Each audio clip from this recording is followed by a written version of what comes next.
And today we are so excited to welcome Cynthia Connolly to the lunch break. Cynthia has over 15 years of experience volunteering within Native American communities and urban Native communities with a focus on youth education and programming, community building, modern representation, and anti-mascot activism. She is a citizen of the Little Traverse Bay Bands of Odawa Indians located in northern Michigan and has served as the development director at Policy Matters Ohio, a nonprofit policy research institute, since 2015. Prior to this, Cynthia spent 4 years at Ohio City, Inc., and she also teaches the Native American Studies course at Kent State University's Department of Pan-African Studies.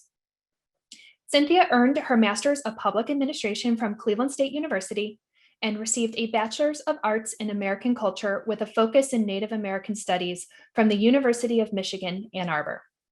She serves on the board for the Institute of Taxation and Economic Policy in Washington, D.C., is the Vice President of University Settlement in Cleveland's Slavic Village neighborhood, serves on the board, and serves on the executive board of the Lake Erie Native American Council in Cleveland.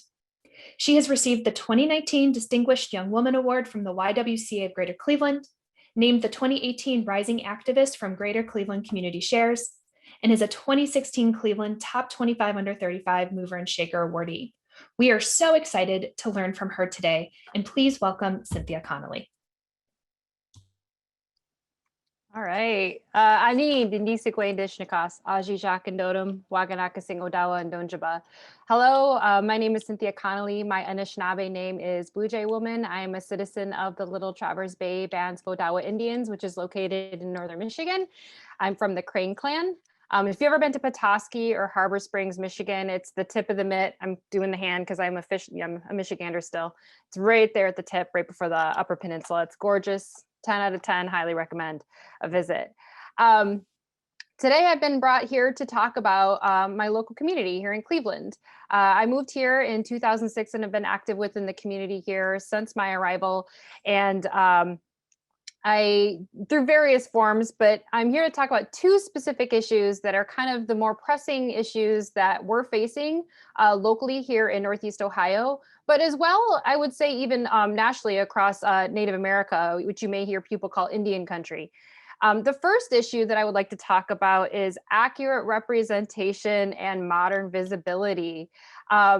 Peacock, the streaming service, just aired the first TV show produced and with a writing room of predominantly Native American writers, and it is 2021. That just happened, and it's called Rutherford Falls, featuring Ed Helms, which you may know from Hangover movies. And it is groundbreaking in that it talks about Native people as us, which is really insane to say that, we exist in the modern, 21st century as your coworker, as your neighbor, as your classmate, and really kind of pulls on a lot of those tropes. And the reason it's getting such high ratings and great reviews is because of the fact that that is a groundbreaking issue to be talked about in the modern lens as Native people. And there's a little bit of background on this. If you want to take a look at Illuminatives, it's a national Native nonprofit organization, and they recently produced a study called Reclaiming Native Truth. And in this study, they surveyed tens of thousands where they actually reviewed tens of thousands of social media posts, surveyed hundreds of people across the country, thousands of people across the country, and hosted dozens of focus groups consisting of various people, educators, just average folks, college students.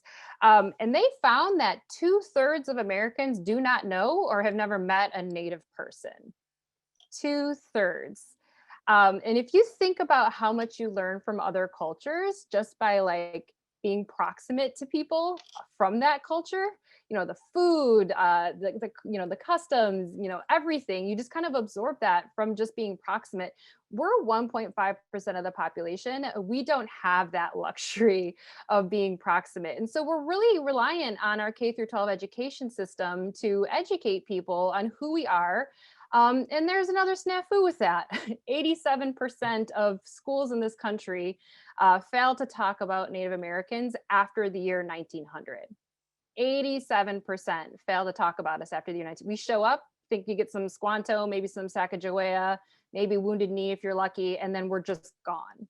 We're out of curriculum. There's no indigenous authors on shelves. There's no indigenous artists that are talked about. There's no modern socioeconomic issues that are discussed in 87% of the schools. So that lack of education ends up creating a bias, right? It opens up this void that is just filled with nonstop stereotypes and false narratives of who we actually aren't at all. Think of like things on butter containers, baking powder containers. We're named after motorcycles, the way we're represented in film and pop culture. And it's always this historical caricature. It's never someone like me or my family, right? It's always what I call feathered and leathered, stuck in the 1880s. And so this creates a bias in the minds of Americans.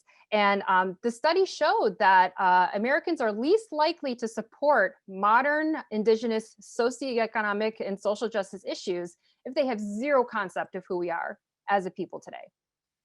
They are least likely to help. And they also found that they're more likely to be prejudiced against other communities of color as well. So this is not just a siloed issue for indigenous people.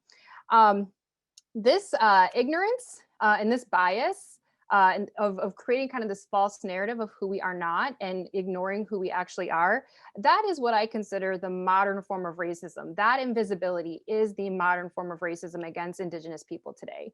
And we see that like really heavily in urban communities like Cleveland, where we are really far away from any reservations, any tribal communities.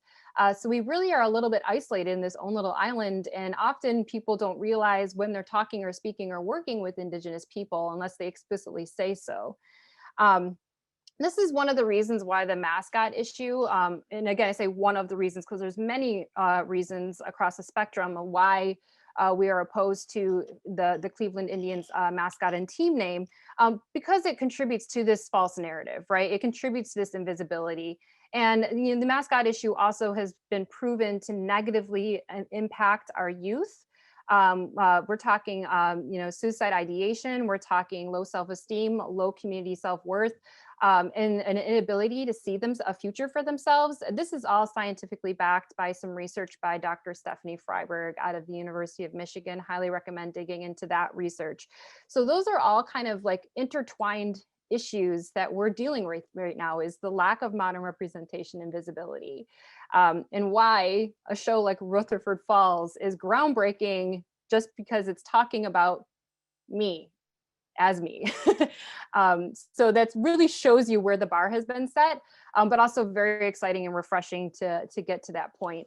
And to see that. I have never laughed so hard either watching the show. There's so many like nuggets of like, you know, inside jokes that you may or may not get unless you're part of like native Twitter.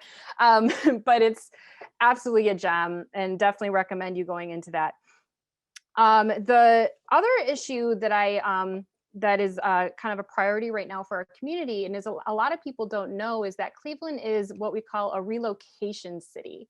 So from the 1950s to the 1970s, and this is during what is called in federal Indian law, the termination era, where the main method of dealing with the quote unquote Indian problem was to just pretend Indians don't exist and to integrate them and assimilate them into mainstream society. Now, federal policy for Native people flip-flops, like honestly, like every like 50, 70 years. And so in this particular era, they would actually bus Native Americans from reservations, and they targeted people. It was voluntary, but they did target people from boarding schools. So recent graduates from boarding schools who felt really disconnected from their communities, and also World War II vets. They targeted them as well. And so they would literally bus them from tribal reservations into about 8 select cities across the United States. And Cleveland was one of them. Minneapolis was one, Chicago was one, New York City, Oakland, LA, Denver. These were all cities. And Cleveland was specifically chosen because it was so far away from tribal reservations. Ohio is one of a handful of states that does not have a federally recognized tribe. So it was harder for participants to go back. And that was the goal for the government's policy. And they also picked it because it was kind of really isolated from any other tribes and just distance. It was just a whole strategy behind that. So Cleveland has a deep history with Native people, not only just, back in the day when we're talking about, tribal removal and things like that. I'm talking like my mom's generation. um, of Native people coming here. Russell Means, you may know him from the American Indian movement. That was all launched out of St. John's Episcopal Church, the basement over in Ohio City, just down the street from me. So there's a huge history here and modern importance of Cleveland with our community. And so one of the things that we're working with now, and then you will kind of see this echoed in a lot of urban communities, but especially here in Cleveland, because we're so distant from tribal reservations and kind of that existing network of indigenous people and resources, is staying connected to our culture. We are now, I think, the fourth, almost fifth, I want to say, generation removed from the start of the relocation program. And for some, that program was very effective at assimilation. And we're now looking at, grandkids that haven't been taught their language, haven't been taught their culture, haven't been taught how to dance, how to make regalia. And, now they're realizing that we want that back. We want that for our people. And it also, for our youth, that's really important to them, to be able to understand their culture and have that connection to their people, because that reinforces their identity. And when you lack that, that causes a lot of identity issues. And you'll see a lot of our Native youth not claiming to be Native or feel like they can claim to be Native. Because they can relate more to maybe their Puerto Rican side, their white side, or their Black side. And so it creates kind of this dissonance. So really trying to reclaim that identity back for our indigenous youth and our even the elders and our adults. And so the way we do that is through a lot of community events and community building. We are very generous or grateful to get support from Cuyahoga Arts and Culture and Neighborhood Connections over the last several years to host culture classes for our youth through the Lake Erie Native American Council. And so because of that, we were able to host powwows. So like kind of a year-end program, conclusion powwow. We call it a mini Wachipi. Wachipi is powwow in the Lakota language. It's Jingtamuk in my language. And so we were able to kind of showcase all the youth and the community and give them a chance to dance, because a lot of them can't get to the other powwows you see in like Michigan or Pennsylvania or in Minnesota because of the distance, right? So this is like their one shot to strut their stuff. And so we host those events, the culture classes, the powwow. It's been really tough over the last year due to COVID. A lot of those events had to be canceled. And we don't have like a Little Italy. We don't have like an Asia town where we're kind of just like congregated. So we really rely on these community events as a way to connect and keep the fabric of our community together. So it's been an exceptional challenge over the last year. But honestly, tapping into those networks though, and keeping that thing alive virtually, we've also been able to use these events and virtual events to push forward things for the census, making sure that our community is counted. Also vaccines right now. Native Americans do exhibit some hesitation towards vaccination, but I will say we are, from all of the race and ethnicities, the per capita the highest vaccinated of any other race and ethnicity in this country. And that's due in part because we have a culture that values our elders and our youth deeply. We know our communities. We know how to do the outreach. We've been doing this kind of outreach, right? Because we don't have that Little Italy or the Asia town. So we have to constantly tap these networks. And also a lot of our community members, especially outside of Cleveland, have access to Indian Health Service, which is centralized healthcare. So they were able to effectively and quickly roll out vaccines through IHS to get to those who were definitely going to get the vaccine, or even help with those who are vaccine hesitant. So those are all like really amazing things we've been able to do with our community, but also really pushing K through 12 education, health, and also recreation. And these are all things that we are able to talk about, share information with at these events, as you would if you were at your kid's soccer game learning about a new school program or sports activity with your neighbor. So kind of the same vibe. And so those are the things that we're working on here in Cleveland within our community. Again, I do this as a volunteer within my community, I'm not paid. This is my 5 to 9, as I say. My 9 to 5 is at Policy Matters, Ohio. So I think I'm at time. So I definitely want to open this up for questions. I rattled on very quickly. Hopefully that was okay. Well, Cynthia, that was fantastic. And we have had some questions start to come in. So let's start. During the relocation program, were people transplanted from many different nations, communities, and how does that affect your efforts to maintain culture and traditions? Yes, yeah, we have over 100 tribes represented in Northeast Ohio that we can count, there's probably more. There's 574 federally recognized tribes in the United States. Most people think there's maybe 100, 200 tribes. There's 574 federally recognized tribes. That includes Alaska Native villages. That does not include Native Hawaiians, for a whole nother Q&A session to be determined. So yeah, and that's actually one of the things that happened through relocation is the rise of the American Indian movement and the Red Power movement, because we had people from tribal nations that prior to relocation really didn't interact a ton. And so a lot of the efforts in the social justice issues they were seeing, they realized were a common thread amongst all tribes when they came to these urban centers and like, oh, wait, you're also dealing with an insane amount of poverty. Oh, you're also dealing with really horrible, police violence. They were seeing these trends throughout all these tribes and came together and really started pushing back against that. That's why you see a lot of movement with the American Indian movement out of cities like Oakland, Minneapolis, and Cleveland, right? That also came with a little bit of a pan-Indian identity, as it's called. So a lot of things started merging together. Not all tribes do powwows. It's really kind of a plains and Midwest type thing. But you'll see a lot of tribes, like my husband's tribal nation, they're Haudenosaunee, you may know as Onondaga or Iroquois. And some of them now, they put on regalia and they dance and powwow, even though that's not something traditional to their culture. So you start to see a little bit of merging of some pan-Indian identity. And that's kind of what we tap into. And I think the next level of the work that we are doing is really connecting them directly to their cultural roots. So something more specific to their tribe.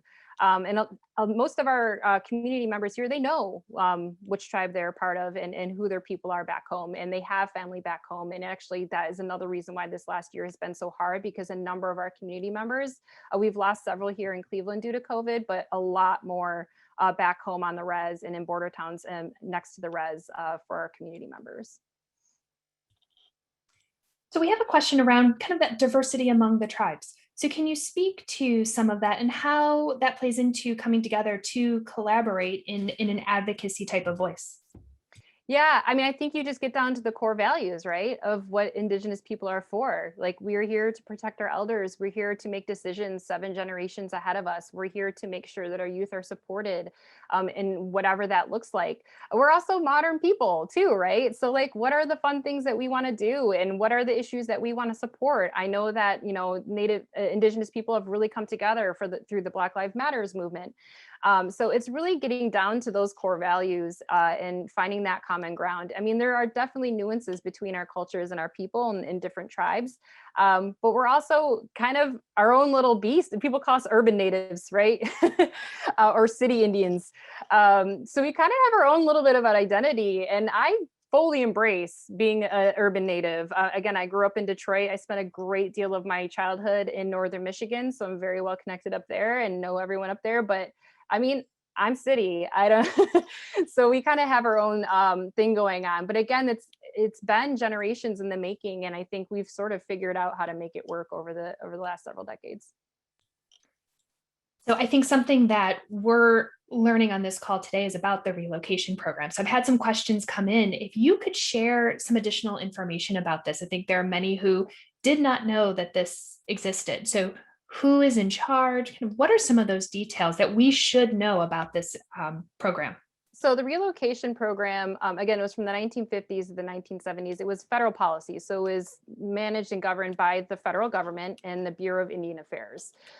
So they did it, and it's literally a public law at the time. It has since been abolished because it was considered a huge failure. And rightfully so. I mean, this was essentially another form of cultural genocide, right?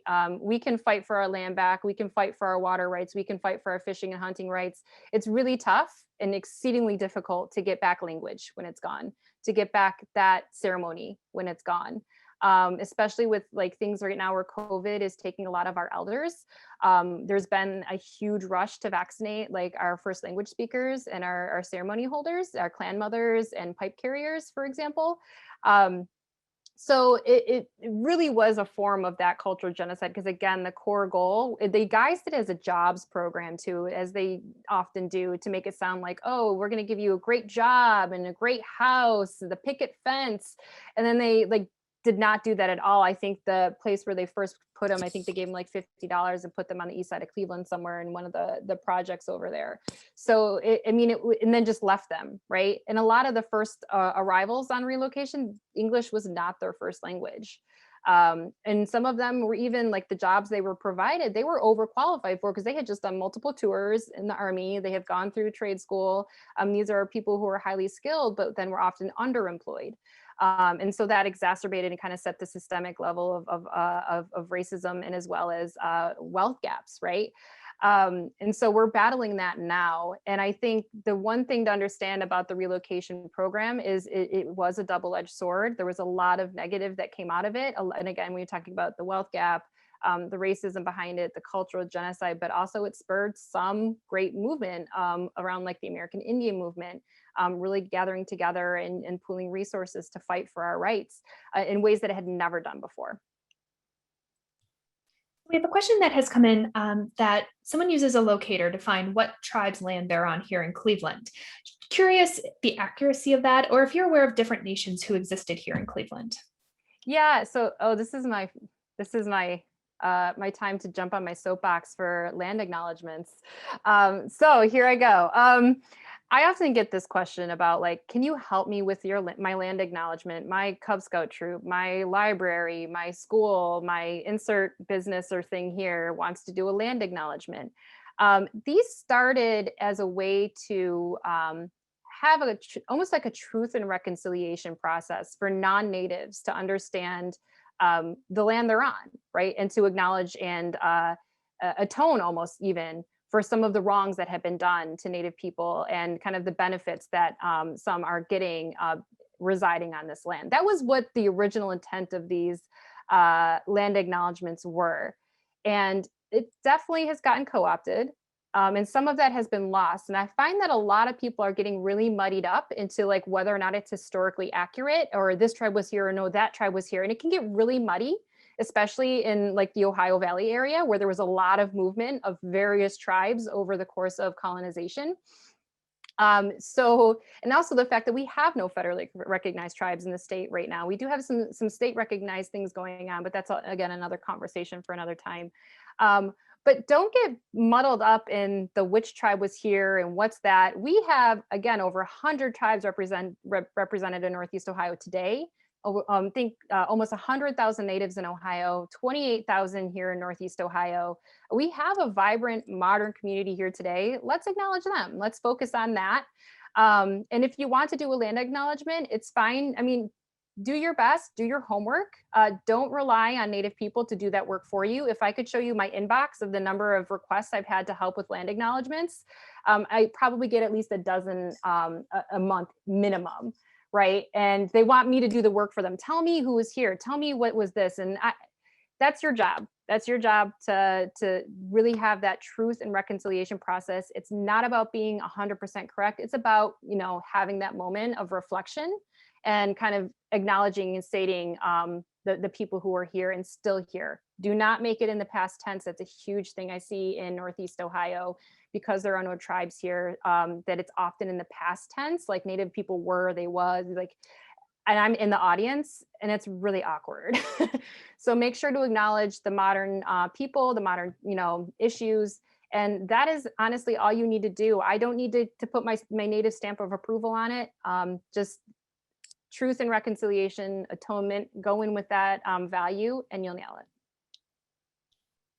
So Cynthia, I'd love to learn a little bit more about your journey into kind of advocacy and finding your voice in an activism space, because you started at a younger age with this. Yeah, so I grew up completely in a policy and politics type of environment. So my tribe, due to a misinterpretation of the Treaty of Detroit in the 1800s, we had our sovereignty stripped from us by the federal government. And we had been fighting for 150 years to get that sovereign status restored. I have like pictures of like my uncles and my aunties testifying like, in Congress to like get that restored. Our tribe, the Little Traverse Bay Bands of Odawa Indians, we were the very first tribe to go to Congress and ask for reaffirmation, not recognition. Tribal recognition, you go through the Bureau of Indian Affairs. It's an exhaustive, multi-year process, often taking dozens of years to prove, and you have that proof, burden of proof that you're a legitimate Native tribe. We went to Congress and said, we're not doing that because we have all these treaties here with you already. We want you to reaffirm that relationship with us, reaffirm that sovereign to sovereign status, that nation to nation relationship. And we were the first tribe to be successful in doing that. September 21st, 1994, President Bill Clinton signed into law Public Law 280. And that is how I officially, to the federal government, am considered an Indigenous woman. So I learned how a bill passed through Congress on C-SPAN live, watching ballot counts, right? Seeing things happen through the Senate Committee on Indian Affairs, watching these testimonies. I mean, I was 10, so like some of it was a little bit above my head, but just having grown up in that atmosphere really left an impression on me. And so I ended up going to college and got my degree in Native Studies and American Culture, ended up doing some work with the National Congress of American Indians as a youth representative, and really just cut my teeth on like tribal policy, tribal law, advocacy, activism. And honestly, living in Cleveland and being Indigenous and seeing Chief Wahoo and that team name around you every day, and seeing my kids' reaction to it, right? That sadness, like an exhaustion and almost frustration of having to see that image every day, it is not that hard to pick up that mantle and fight against it. So we've had quite a few questions come in. For those of us who are on the call, how can we support you and your efforts and the community here in Cleveland? Right. The first thing I would recommend is educate yourself. I mean, again, the first thing I said is accurate representation and invisibility as being one of the biggest issues we have. And odds are you're probably a product of the public education that did not teach you anything about Native people. And then I get the question of, well, how do I learn more? If I were to give you the book that you needed to catch yourself up, would be like a mile thick and you wouldn't read it. So I recommend, who are you following on Twitter? That is an Indigenous thought leader, scholar, activist. Your news outlets, like, do you have Indigenous news outlets on your Facebook feed? What podcasts are you listening to? Highly recommend This Land by Rebecca Nagel. Really gives you an amazing, like, user-friendly crash course on tribal law and history through the McGirt case, Supreme Court case that was just ruled on. All My Relations podcast, also amazing. Media Indigena. I mean, I could literally just like list a ton of podcasts you could just, incorporate into your daily routine, weekly routine, however you podcast, however you read. Just start putting that into your day-to-day life, and you'll be surprised how much you pick up on. And it's going to be the most important, relevant, like modern social justice issues that you need to know about. And you'll learn a bit of the history as you go on in that journey as well. Well, Cynthia, we have come to our time so very quickly today, and I know that we all have so much learning and research to do, but we are so thankful to have you here today and sharing your experiences and your calls to action, and looking forward to continuing to watch your work and supporting your efforts.